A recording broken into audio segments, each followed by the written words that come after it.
E aí, para acabar de selar esse argumento, a deputada federal Bia Kicis, ela faz uma postagem do Ives Gandra Martins, um grande jurista brasileiro, que durante uma entrevista ele fez duras declarações sobre aquilo que a gente chama de democracia. E aí a gente começa a entender cada vez mais que o Lula está certo. A democracia no Brasil é relativa mesmo, o que não deveria ser.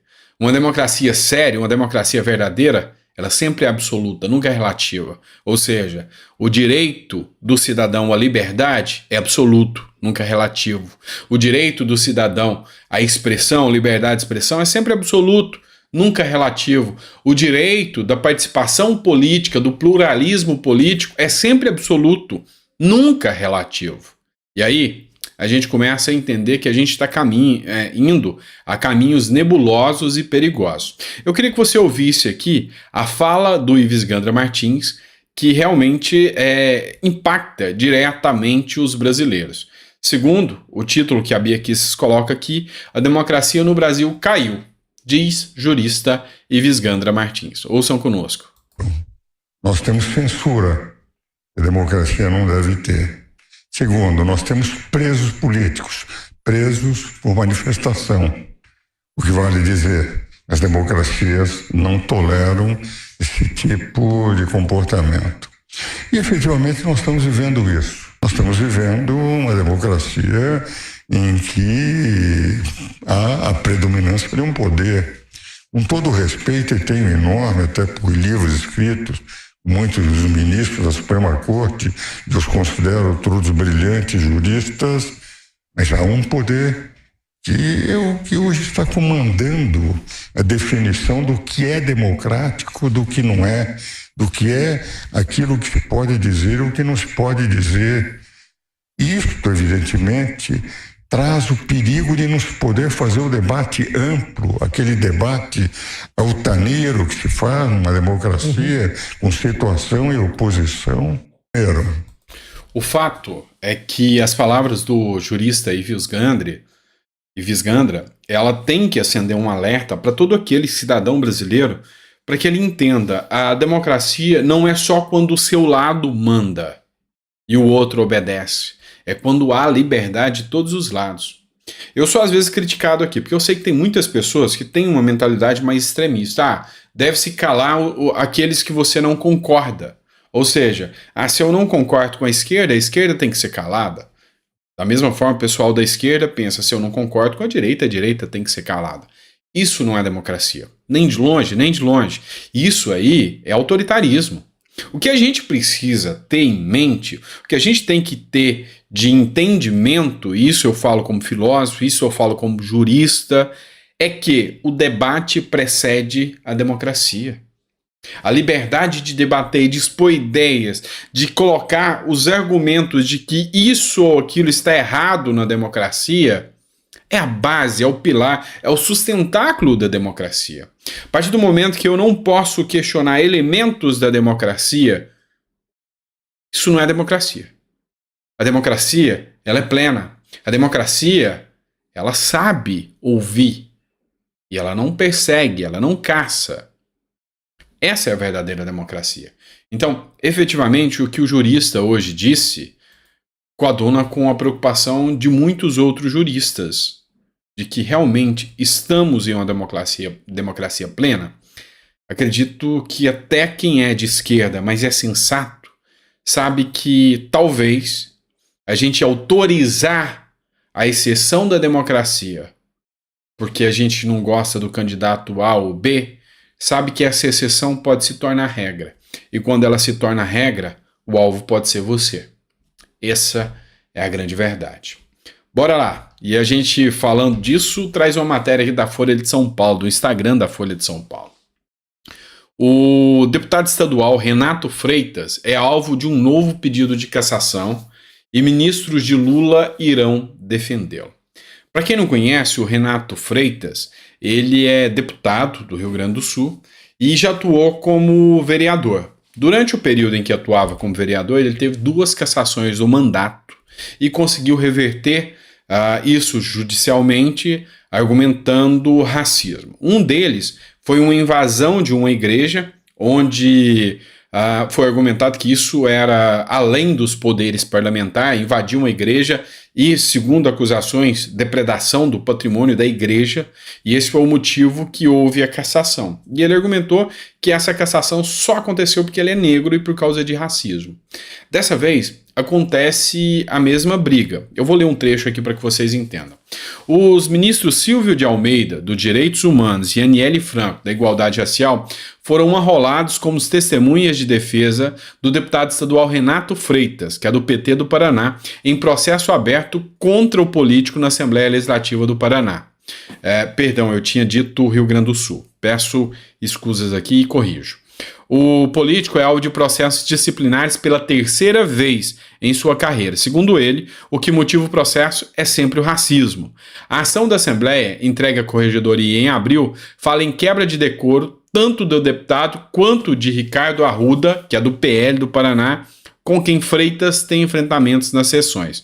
O despacho cita pronunciamentos em que Freitas chama de rato o governador do Paraná, Ratinho Júnior, e fala que os demais deputados costumam usar adjetivos, entre eles contra autoridades públicas, quebrando assim o decoro.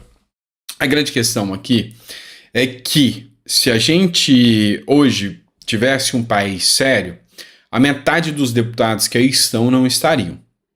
Se realmente o decoro parlamentar fosse algo exequível, se o decoro parlamentar fosse algo que a gente tivesse como preceito basilar do exercício da política no Brasil, a maioria dos políticos não estariam lá. A gente percebe hoje que uma discussão política, seja nas assembleias legislativas, nas câmaras de vereadores ou no próprio Congresso Nacional, parece uma discussão e uma brincadeira de meninos de quinta série.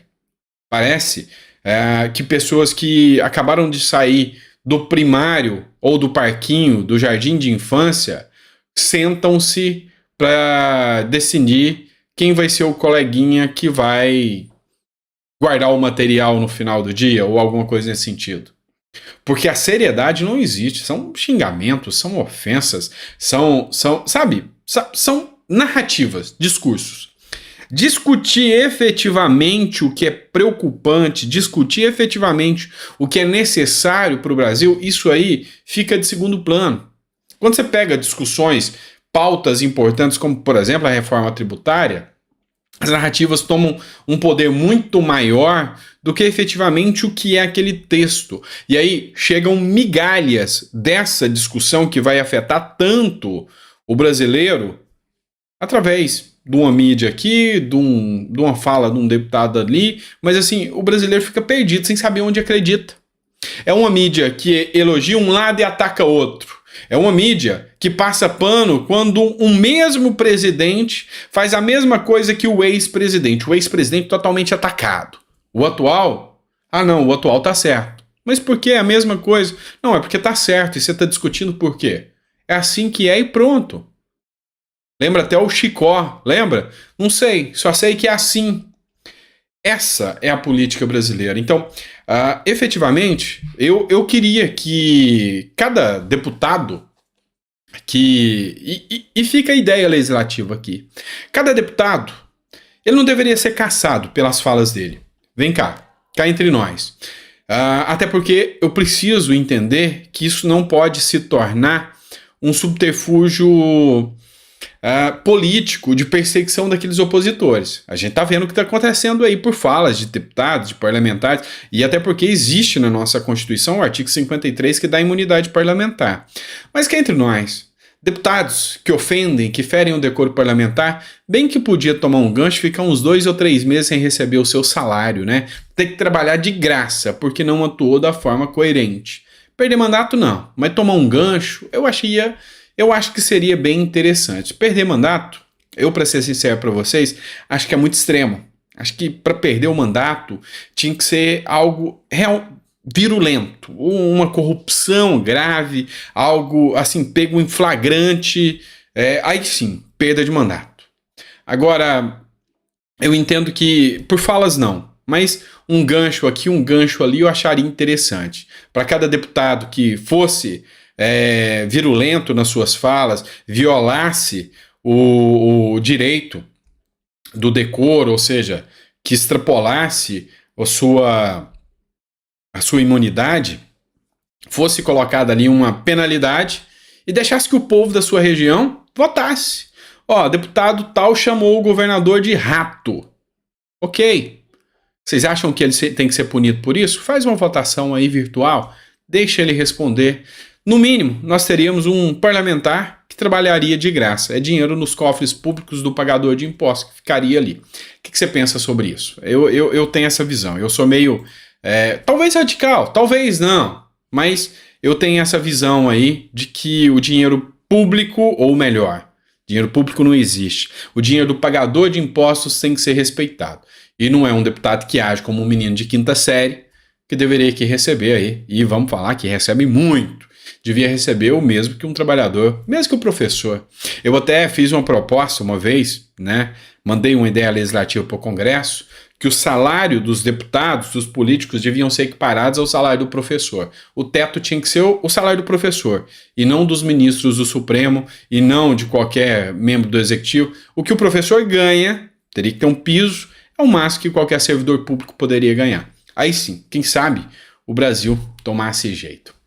Coloca no comentário aí o que você acha aí do nosso editorial, o que você achou das nossas falas aí, se a gente está condizente com aquilo que você acredita junto com a gente, porque não há razão de existir, não faz sentido desistir do nosso canal se não há uma sinergia, ou seja, estamos realmente brigando por um Brasil melhor? A gente está realmente levando a informação que precisa ser feita? Coloca aí no comentário se você está gostando do nosso conteúdo, e se ficou até o final também, coloca, fiquei até o final, gostei do conteúdo que você trouxe, e a gente vai estar sempre trazendo mais conteúdo aqui para vocês, tá bom? Grande abraço, fica com Deus e até o próximo editorial. Grande beijo no seu coração.